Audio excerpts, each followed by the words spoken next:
Heather is a Territorial Secretary for Spiritual Life Development. Her perspective is informed by years of experience in many different contexts and church scenarios, and she is passionate to see people developed in their own callings. Please welcome to the platform, Major Heather Rodwell.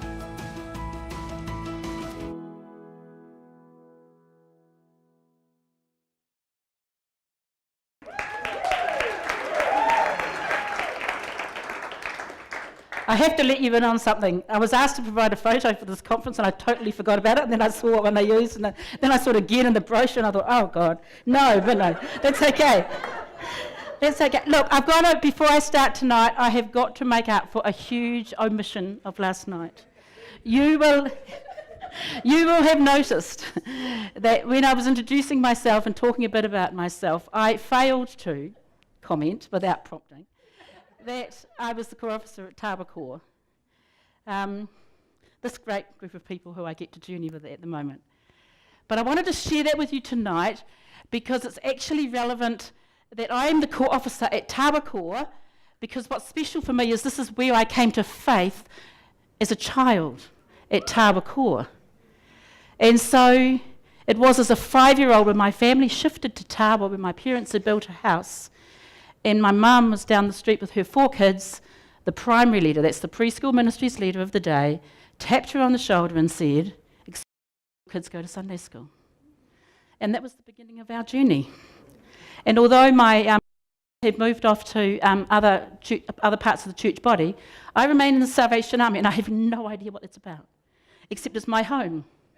And so it was at Tāua Salvation Army that my first faith steps were nurtured by diligent people who had gone from Wellington City Core to plant the core in Tāua, and I joined this vibrant, family-orientated core. And there I learned about Jesus, and there I became a junior soldier, and there I learnt how to sing, and there I learnt how to do gym and play the timbrel and all of those other things. So it's last year, earlier than this, early last year, when I was approached to say, look, what the plans we had for Tāua have fallen through for officership. Would you mind going and being the CO at Tāua? I was already a soldier there. And it's like, yeah, I can do that. And I mention that story because I want you to know that for people that you're planting in the seeds of now, those teachers who taught me in Sunday school at Tāua would never know that they were investing in someone who would be standing here today. You know, I was the second child in the family who was awkward and had a perfect older sister and a cute younger sister and a stroppy little brother. And, so that was really important to me. And I knew the difference because when my family shifted from Tāua and we journeyed for a few years at Lower Hutt, I knew that although Lower Hutt was good and I became a senior soldier there, I knew it didn't have what Tāua had given me, but what Tāua had given me carried me through. And then as a 16-year-old, when my family shifted to Dunedin, and there we found our way, in a very convoluted way, to Dunedin South Core. And there my youth ministry started in terms of being nurtured within a youth, family-friendly environment. So I just share that with you today because a lot of the people who pass through your doors, you may not see them hang around, but some of them do, and I'm one of them. And I just want to praise God for that. So you guys from Tāua, you're just awesome. And the other thing that I probably shouldn't mention, but I will mention, is that we currently have a youth and community ministries job going, and it's advertised on the website, and applications close this week. It's a full-time position. So if any of you feel stirred in the spirit about that right now, just go and see this man here, Nathan. It just seemed a too good an opportunity to miss. Okay, now we'll start where I was going to start. Get out your pen and paper. I want you to write something down. Yesterday morning, I was picking up my daughter-in-law and grandchild from the airport who were coming up for the Arise conference, and the plane was late, so I nabbed a latte at Best Ugly Bagels. And the routine, if you've ever ordered one off them, is that when you order at the counter, the cashier calls out your order, and the other people on the bistro machine call it back. And so you've got this repetition going on. So as I call out this today, I want you to, as you're writing it down, call it back to me, all right? And this is the order I want you to write down. God's ultimate purpose in having me serving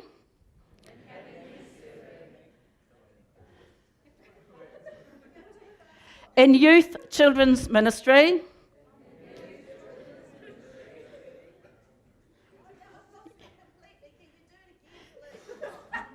I'll give it to you in a minute. Is not that I create and grow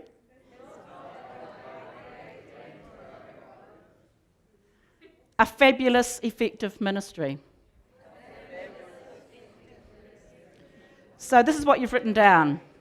God's ultimate purpose in having me serving in children, youth ministry is not that I create and grow a fabulous, effective ministry.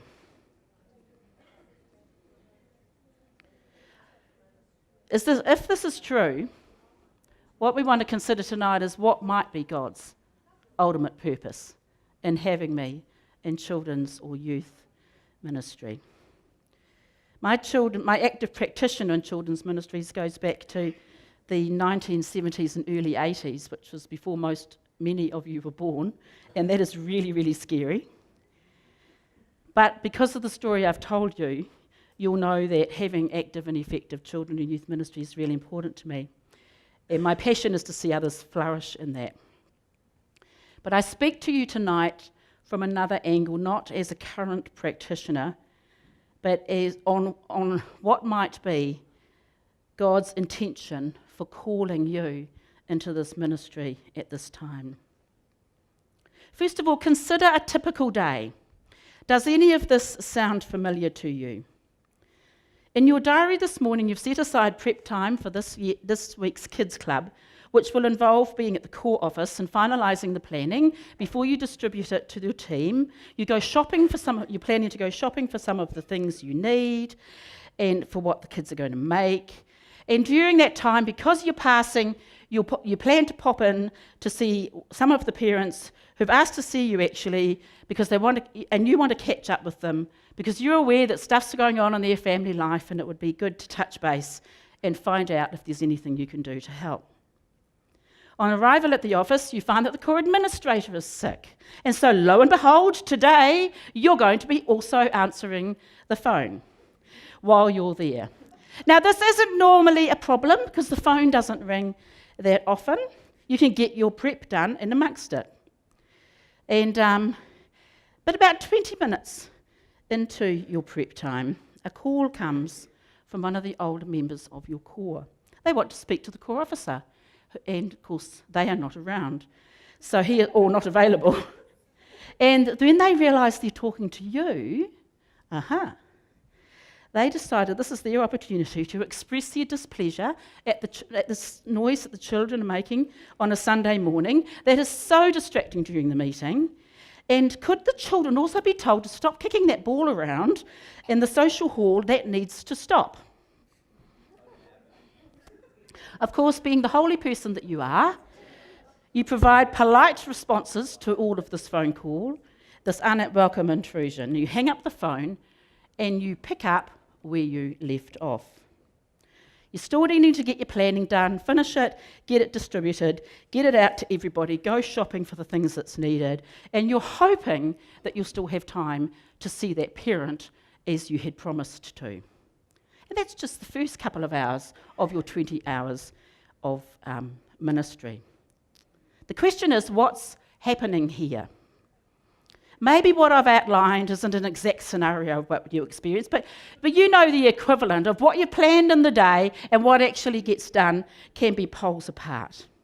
Isn't it so often true that our days are much more unpredictable even though planned, pressured and yet so fulfilling, frustrating as much as rewarding? Somewhere in the midst of all that, something's happening to you and I. We are being formed. in the context of your youth and children's ministry, where God has placed you to become more fully followers of Jesus, your life is being shaped by the disappointments and the blows, as well as the joys and the successes. It's what we call the crucible of leadership. Our leadership roles provide God an opportunity for us. So don't miss the best bit. We learn about ourselves. We realise more deeply our need to have an active and intimate relationship with God. And we are being formed into the image of Christ and empowered by the Spirit. That's God's ultimate purpose for where He's placed you. Don't miss the best bit. Do you know that God is much more interested in who you are becoming than how you are performing? And the context of your ministry is where you do life provides the context for your formation. God is much more interested in who you are becoming than how you are performing. This is our spiritual formation. That's God's ultimate purposes. Okay, I want us to think about a tightrope for a minute, but I don't just want us to think about it, I want us to walk a tightrope. So I wonder if really quickly you can stack the chairs up a wee bit so that you can clear some space and find a space because we're going to go walking a tightrope. So get off your chairs, pack your things, make some space, find a place. All right? Okay. Right, clear some space because you're going to walk. Can you stack your chairs? Are you able to separate them a bit? Is that possible? All right. Create some space. You want to have some space, some clear ground. Okay.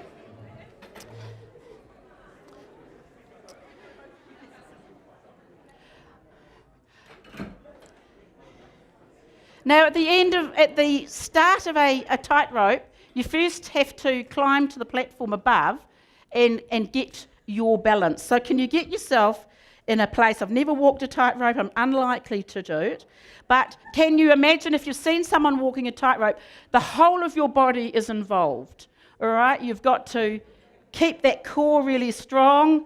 You're going to get your balance by your arms, all right? Okay. You know, you and I may never have aspired to be a circus performer, but don't we sometimes feel like we're in a circus? All eyes are on us. Okay. Where you are now is your starting place. Fix your gaze on a place about 5 metres away from you, but be aware of where your feet are going. Beware of sabotaging someone else's journey. All right? This is really important, people.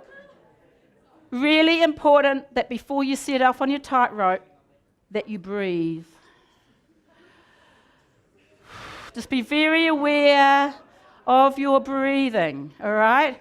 Because how you breathe is going to help you in your balance.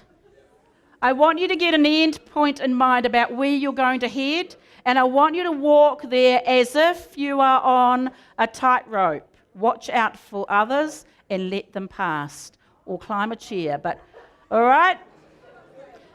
Okay, go, tightrope walking.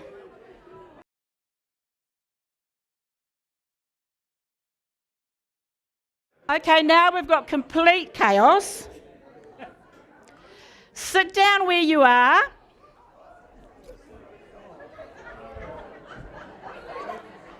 And with someone near you,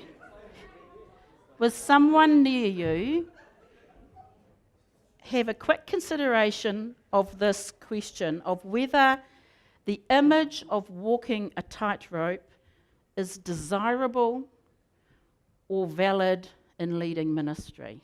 In what ways is it desirable or valid or not? Have a talk about that.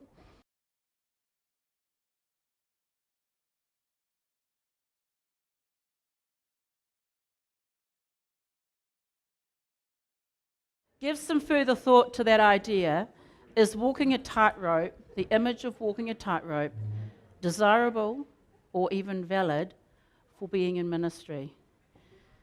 Perhaps there's something you want to write down in your journal that you had as your discussion. Let's recap. Here we are in the crucible of leadership.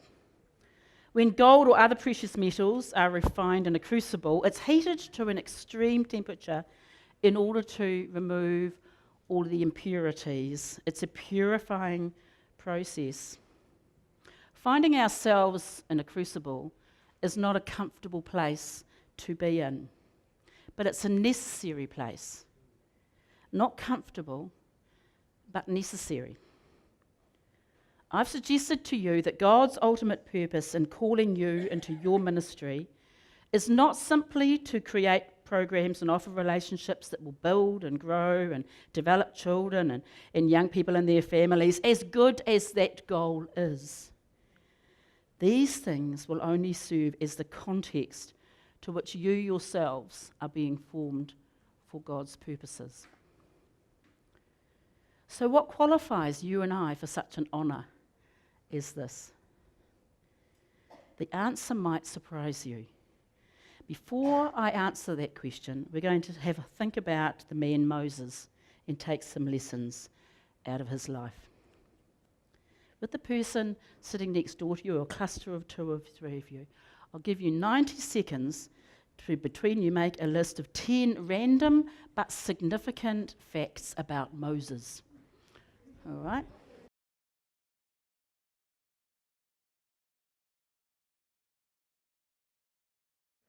Can we have one group, please, share their list of what you came up with? Thanks, Bevan. Stand up and make it loud for the whole room.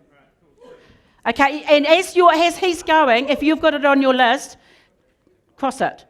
What we're looking for is other things after Bevan's spoken that he didn't have on his list, okay? Thanks, Bevan. So his father-in-law was Joshua. He was a murderer. He was 18 years old when he was called to ministry. He was reluctant when he was called to ministry. He had a burning book experience. He never entered the promised land. He was given the 10 commandments. He was persistent. And he never performed any miracles himself. He was just a tool God used to talk about it. Good.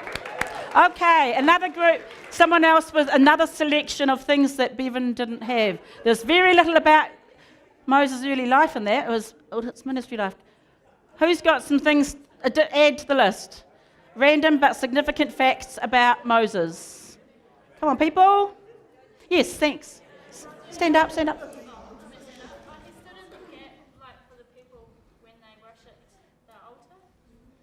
Mm-hmm. God was going to wipe them out again. Mm-hmm. Cool. Come on, you're all teaching this thing, aren't you? Do you teach about Moses still? Thanks, Lexi. Okay, he was put in the bulrushes for everything we learned this morning. He was taken in by Pharaoh's daughter. He was nursed by his mother. He parted the sea. He liked climbing mountains, or at least he did it a lot. He couldn't go into the tabernacle at one point, and he took his shoes off once. Thanks, Lexi. Okay. Would anybody feel completely grieved if they did not get to share their list? Are we happy with what we know? Okay. Moses is included in the gallery of the greats that we read of in Hebrews 11. Hebrews 11 verses 23 to 29. Moses is described in Deuteronomy chapter 34. We know from that he was 120 years old when he died, but it says his eyes were not weak, or his strength gone. That's not bad for 120 years. About half that age, and I was wearing glasses since I was 5, and yeah, the strength's not that great either. So there you go. But it goes on in Deuteronomy 34, and this is what it says. Since then, no prophet has risen in Israel like Moses, whom the Lord knew face to face. Moses was doing FaceTime long before smartphones, eh? The Lord knew face to face. Who did all those signs and wonders. He sent him to Egypt, to Pharaoh and all his officials, and to his whole land. And it says of Moses, for no one has ever seen the mighty power or performed the awesome deeds that Moses did in the sight of all Israel. It's quite an astounding outcome for his life when you think about it, when you think of how his beginnings started. Lexi mentioned the circumstances of his birth. The reason he wasn't a bulrush's thing and floating on the water was that he was born at a time of immense oppression for the Israelites. Pharaoh's edict had gone out that all the male Hebrew babies would be killed at birth. So he was born in such a volatile environment. But Pharaoh was no match for Moses' feisty and courageous mother. How wonderfully it describes the cunning of this mother, the devotion of a sister, and the compassion of a princess, all for us there in Exodus chapter 2. All of these factors came together to save his life. This is a wonderful reversal that plucks Moses from the shadow of death into his life of opportunity and destiny. Though Moses' childhood was complicated by any standards. You can imagine it for him. Imagine his mother speaking life and destiny into him as she nursed him during those early years. He was returned to her to nurse, and she would have made sure that he knew who he was. He knew where he came from. He knew that he was one of the chosen of God. And then we can just imagine the bewilderment and the abandonment of this young boy when the time came for him to be returned to Pharaoh's palace, to be raised in a pagan environment, absent of all the spiritual things that he was familiar with. He lived between two worlds. He was an outsider on the inside of Pharaoh's palace, and he was an observer only across the nation who were his people. Just imagine his identity issues. What we're painting here is a young man who got a rough start in life for all kinds of reasons.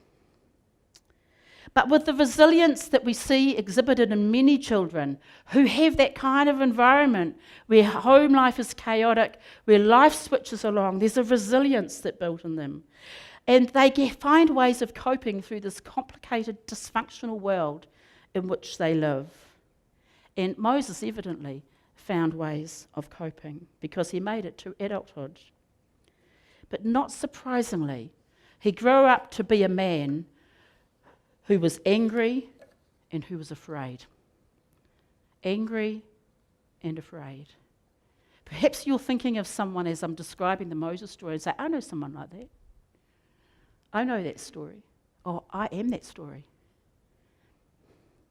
And that anger overflowed one critical day, resulting, as was mentioned earlier, in murder.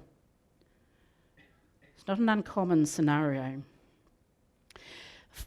Moses was so frightened by the force of his unleashed power that he flees, and for the first time in his life, he finds himself in an all-alone space. This is a turning point for his leadership development process. What has been stuffed down in him through a lifetime has begun to surface. What had been hidden up till now has now been exposed. Moses' life continues in Midian. This is time for privacy, far away from the painful places of his previous life. This is a place where God's going to do a work in him, simply by being in this desert place. And we catch a glimpse that the Moses who gets angry at injustice isn't entirely wrong as he defends the cause of the shepherds' girls who were being attacked as they came to the well for water. Clearly he's a person of justice, but this time in Exodus 2:16 and beyond, he uses his anger appropriately. Life seems to be turning a corner for him as he settles into this new environment where his raw, undisciplined edges are being shaved back, being peeled off. God begins to deal with Moses' dark side. And this is essential for the assignment that he was going to receive later on. And so it is for us. The unresolved areas of our life, of our past, will trip us up. We cannot be trusted with leadership responsibilities while refusing to let past wounds be healed. He heals beautifully within the current of the new environment, a new home. He takes a wife. He fathers a son. These are important building blocks to establish him for the future. And tending sheep. This is such a lowly and solitary occupation. It's a job without status, but a task that demands diligence. There's no competing demands as he looks after the sheep. There's no image to maintain. It's as if God is waiting for this moment in the burning bush. With the burning bush, God gets Moses' attention. And a voice calling his name, as has already been said from our random fact selection, he takes off his sandals and he bows down, and the new assignment comes. An assignment that would take him back to Egypt, the place he most feared, to a task where he would have to face his demons. That would occupy the remaining years of his life. Moses became who he became by hard-won strength of a soul forged in private encounters with God. His soul forged in private encounters with God that gave him sustenance for long-term leadership. Staying power. Moses learned, as we all must learn, that spiritual formation, that's essential for leadership, it demands that we are willing to find and go face to face with God. Face to face with God in the privacy of places where others cannot accompany us.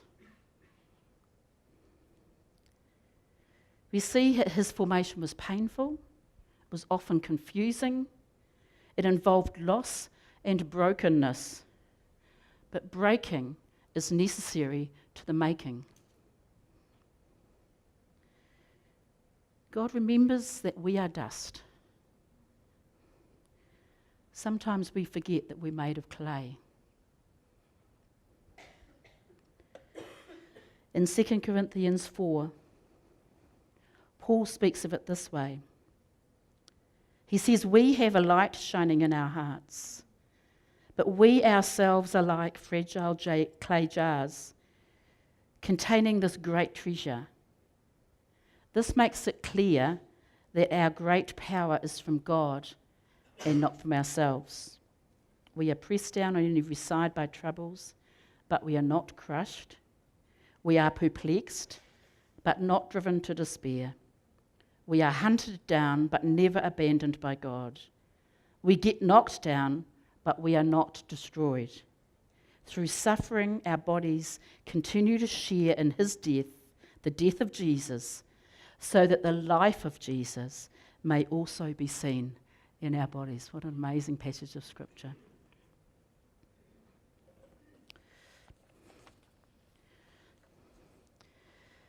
This idea of what I've outlined from Moses and from Scripture, it places all our struggles, all our heartaches, all our disappointments, and our conflicts into a new light.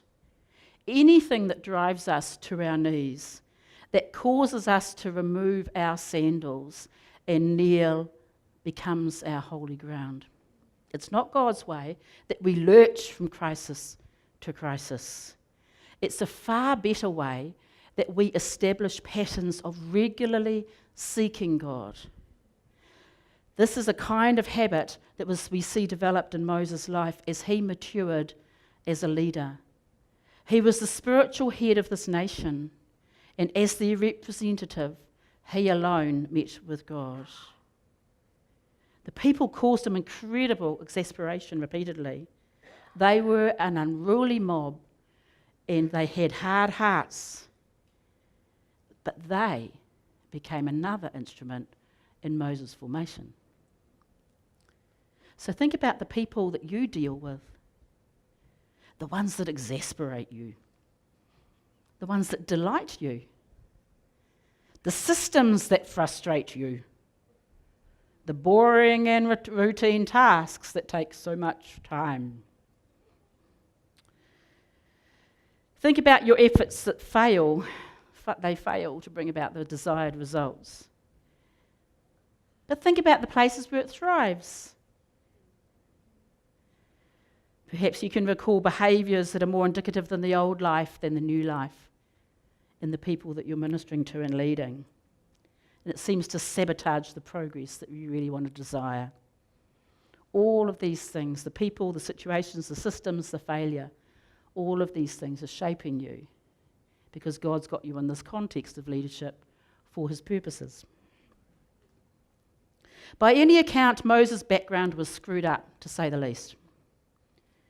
Is it possible, I wonder, that his screwed upness actually was his highest qualification for what he got to do for God? Of course, he had to face up to it first.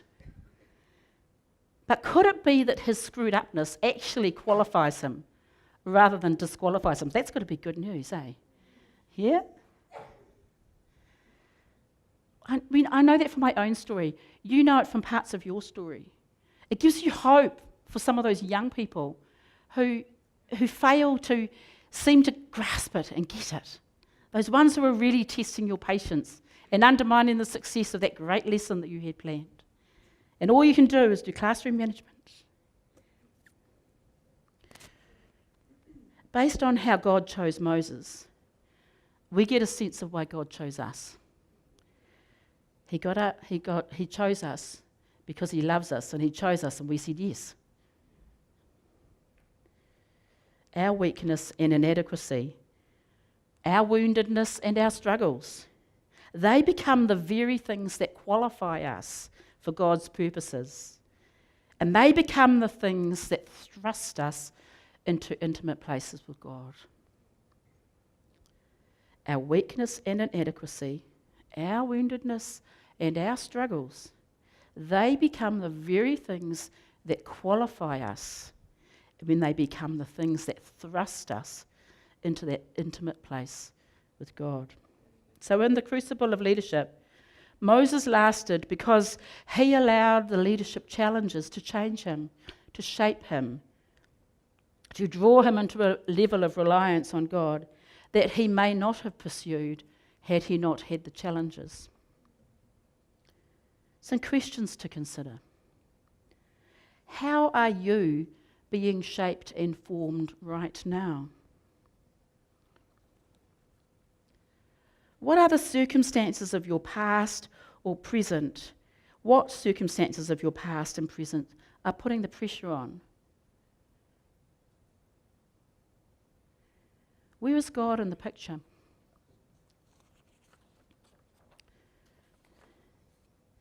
Is the crucible of leadership something that you are accepting or resisting? How's your meeting place with God? FaceTime. Do you thrive or is it dry? How regular is that regular FaceTime with God? In your ministry teams at your core, you can help each other with the stuff of formation, as you hold accountability to each other, as you pray together, as you cry together, as you plan together and play together. But I notice most in Moses' story that, and it's not by accident, that his formation took place in a solitary place and in a desert place.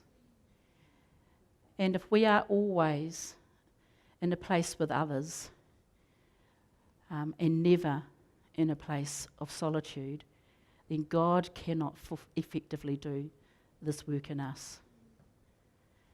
And our solitude can be interrupted because of our constant contactability through our various devices and things like that.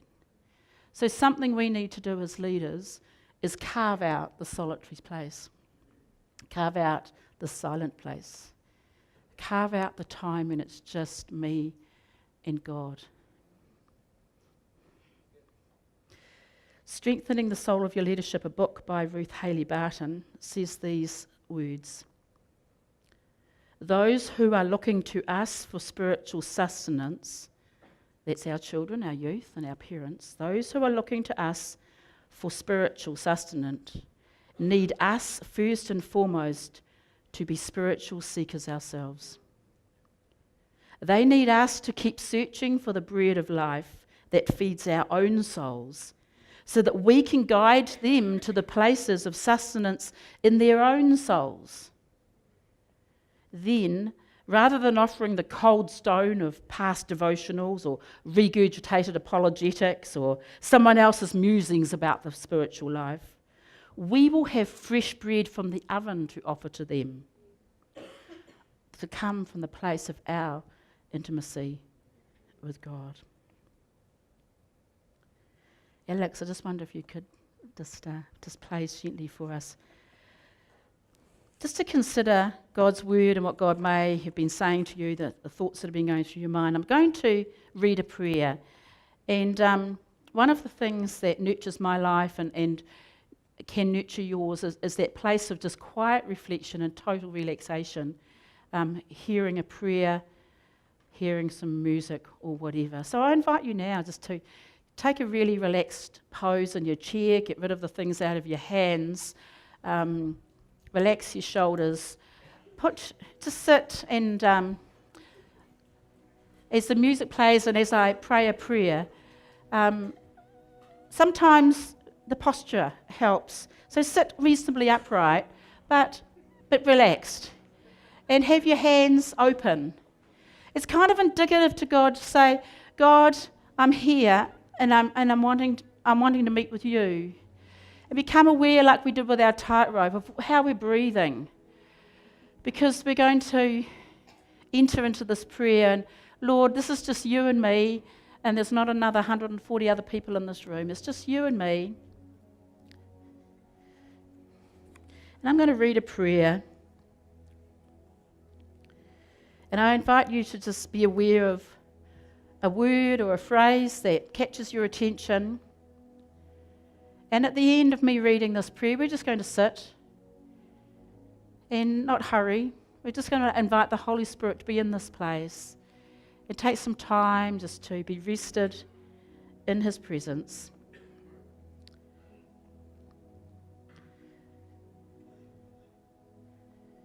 O God, gather me now to be with you as you are with me. Soothe my tiredness, quiet my fretfulness, curb my aimlessness, relieve my compulsiveness. Let me be easy for a moment. Lord, release me from the fears and guilts which grip me so tightly,